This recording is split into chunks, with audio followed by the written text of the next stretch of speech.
Hi everyone, Melissa here from CloudMom.com, answering a question today from a viewer about transitioning her child to sleeping on his own. Very, very important and difficult thing for a lot of moms. And wanted to read her question and then talk about another thing that I saw from one of my favorite bloggers. So Jennifer wrote into us on Facebook. She has a 15-month-old son. I'm reading from my notes. And she writes that her son wakes up once or twice a night and screams like crazy if we're not there. Obviously not the easiest thing. This made me think of another one of my favorite bloggers, Jessica from Mama's Gone City, who was recently asking for advice on Twitter because her 14-month-old was also waking up at night and not sleeping well in the crib, nor in bed with mom and dad.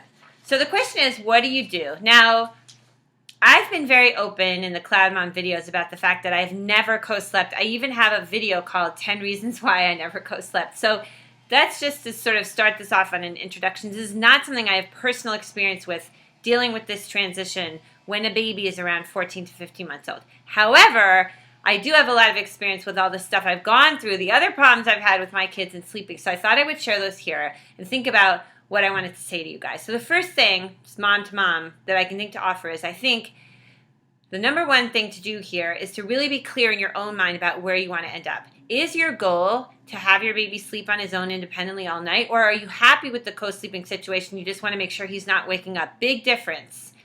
I think once you're clear in your own mind, and we're all different, that's fine. As long as everyone's getting rest, it works.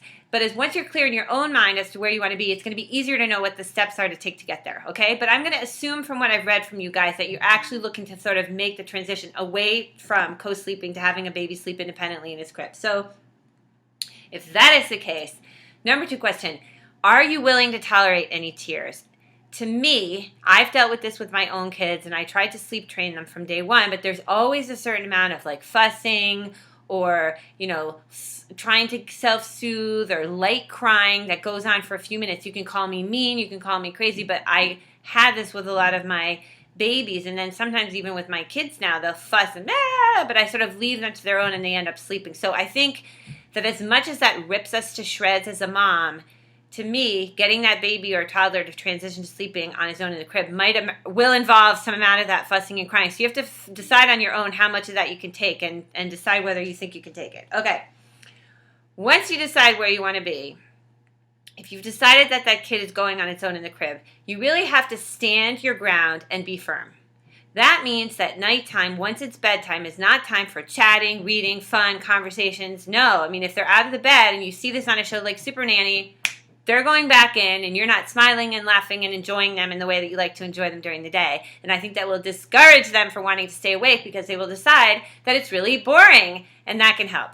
Okay? And then finally, once your baby is past the stage where SIDS is a concern and they can sleep with a light blanket or a lovey, try introducing a lovey so that they can develop an association and a warm feeling about being with that lovey in the crib on their own. So anyway, I hope these little ideas are helpful. Please feel free to write back with any other thoughts you have. And other moms, if you have ideas for how to deal with a baby having these kind of sleep issues at around 14 or 15 months of age, please comment below on CloudMom.com.